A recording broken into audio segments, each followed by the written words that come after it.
Welcome to mega 9 TV. నేను మీ జనని. Formula ఈ racing కేసులో బీఆర్ఎస్ వర్కింగ్ ప్రెసిడెంట్ కేటీఆర్ కు హైకోర్టు షాక్ ఇచ్చింది.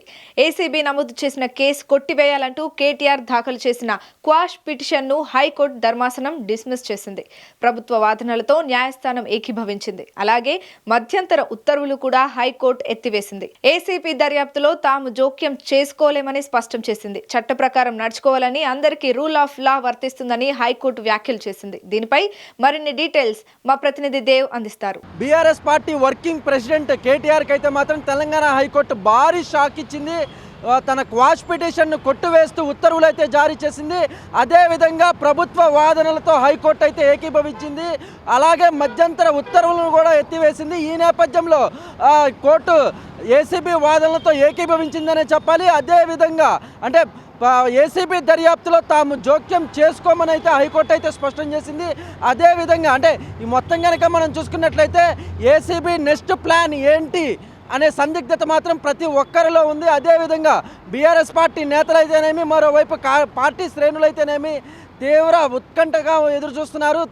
కేటీఆర్ తర్వాత అరెస్టు చేయబోతున్నారా అనే సందిగ్ధత కూడా ప్రతి ఒక్కరిలో నెలకొంది. మొత్తం మీద కనుక మనం చూసుకున్నట్లయితే ఈ బీఆర్ఎస్ పార్టీ వర్కింగ్ ప్రెసిడెంట్ ఈ ఫార్ములా కార్ రేస్లో A1గా ఉన్న విషయం అందరికీ తెలిసిందే. అదేవిధంగా A2గా అరవింద్ కుమార్, A3గా BLN రెడ్డిని కూడా ఏసీబీ అధికారులు అయితే కేసు నమోదు చేసిన విషయం తెలిసిందే. మొత్తం మీద కనుక మనం చూసుకున్నట్లయితే ఈ ఫార్ములా కార్ రేస్కు సంబంధించి గత ప్రభుత్వం అంటే తెలంగాణలో బీఆర్ఎస్ ప్రభుత్వం అధికారంలో ఉన్నప్పుడు అప్పటి మంత్రి, మున్సిపల్ శాఖ మంత్రి, ఐటీ మంత్రి కేటీఆర్ అయితే మాత్రం ఈ ఫార్ములా కార్ రేస్కు సంబంధించి మంత్రిమండలి ఆమోదం లేకుండా, అలాగే అంటే మంత్రిమండలి ఆమోదం లేకుండా, ఆర్బీఐ అనుమతి లేకుండా దాదాపు 55 కోట్ల నిధులను అయితే విదేశీ సంస్థలకు దారి మళ్లించారనే ఆరోపణల మీద ఏసీబీ అయితేనేమి, ఈడీ అయితేనేమి కేసులు నమోదు చేశాయి. అదేవిధంగా అంటే ఈ కేసును కొట్టివేయాలంటూ Telangana BRS party working president KTR అయితే హైకోర్టులో క్వాష్ పిటిషన్ వేశారు.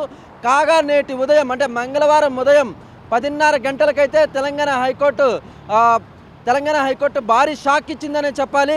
ఈ క్వాష్ పిటిషన్ను కొట్టివేస్తూ ఉత్తర్వులు జారీ చేసింది. అదేవిధంగా మధ్యంతర ఉత్తర్వులు కూడా ఎత్తివేసినట్లు హైకోర్టు అయితే స్పష్టం చేసింది. మొత్తం మీద కనుక ఈ కేటీఆర్కి సంబంధించి అంటే కేటీఆర్ ముందుగానే భావించారు ప్రభుత్వం తన మీద అక్రమంగా కేసులు బనాయించిందని, అలాగే ఎక్కడ అవినీతి జరగలేదంటూ కూడా కేటీఆర్ అయితే స్పష్టం చేశారు. అదేవిధంగా నిన్న అంటే సోమవారం జనవరి 6వ తారీఖున ఏసీబీ తన ముందు విచారణకు హాజరు కావాలని కేటీఆర్కు నోటీసులు ఇచ్చిన నేపథ్యంలో కేటీఆర్ తన లాయర్లతో కలిసి ఉదయం 10 గంటలకు ఏసీబీ కార్యాలయానికి చేరుకోగా గేటు వద్దే ఓన్లీ మాత్రమే అనుమతి ఉందని, తనతో పాటు లాయర్లకు అనుమతి లేదని కూడా కేటీఆర్కి అయితే పోలీసులు చెప్పారు. దీంతో కొంత ఉద్రిక్తత నెలకొంది. అదేవిధంగా తన వైపున స్పందన అయితేనేమి లిఖితపూర్వకంగా లేఖ ద్వారా కూడా కేటీఆర్ అందించి ఏసీబీ కార్యాలయం నుంచి వెనుదిరిగారు. దీంతో ఏసీబీ సోమవారం సాయంత్రం మరోసారి నోటీసులు జారీ చేసింది. ఈ నెల 9వ తారీఖున ఏసీబీ కార్యాలయానికి మరోసారి రావాలని కూడా కేటీఆర్కు సూచించింది.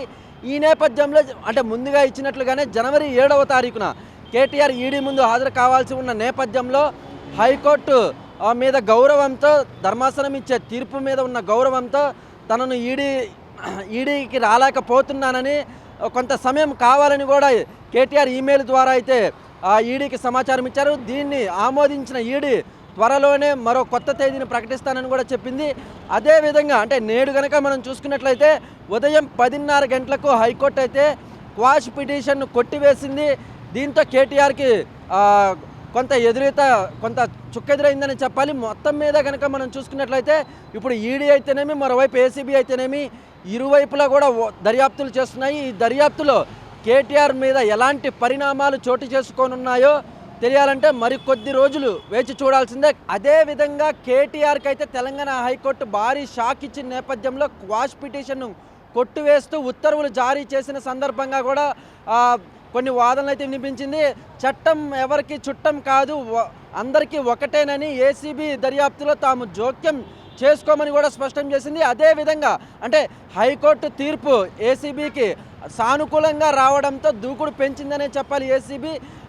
ఈ నెల 9వ తారీఖున కేటీఆర్ ఏసీబీకి హాజరు కావాలని నిన్న సాయంత్రం నోటీసులు ఇచ్చిన నేపథ్యంలో 9వ తారీఖున ఏసీబీ కార్యాలయానికి కేటీఆర్ చేరుకుంటారా లేక మరింత గడువు మరింత గడువుని అడుగుతారా అనే విషయం మాత్రం ప్రతి ఒక్కరిలో ఉంది. అదేవిధంగా అంటే కేటీఆర్కు సానుకూలంగా తీర్పు రాకపోవడంతో తెలంగాణ రాష్ట్ర వ్యాప్తంగా ఉన్న బీఆర్ఎస్ పార్టీ కార్యకర్తలు అయితేనేమి, శ్రేణులైతేనేమి, మాజీ మంత్రులైతేనేమి, ప్రజాప్రతినిధులైతేనేమి, ప్రస్తుత ఎమ్మెల్యేలు అయితేనేమి, బీఆర్ఎస్ పార్టీకి సంబంధించిన వారైతే కొంత ఆందోళనకరంగానే ఉన్నారు. ఈ కేటీఆర్కి ఈడీ వైపు, మరోవైపు ఏసీబీ దర్యాప్తుల్లో భాగంగా రెండు వైపులా కూడా కేటీఆర్కు ఉచ్చు బిగుస్తుందనే చెప్పాలి. ఈ నెల 9వ తారీఖున కేటీఆర్ ఏసీబీ కార్యాలయానికి హాజరు కానున్నారా అనే విషయం కూడా ప్రతి ఒక్కరిలో సందిగ్ధత అయితే ఉంది. ఇవి ఇప్పటివరకు ఉన్న అప్డేట్స్. కెమెరామెన్ రానాతో దేవా, మెగా 9 టీవీ, హైదరాబాద్.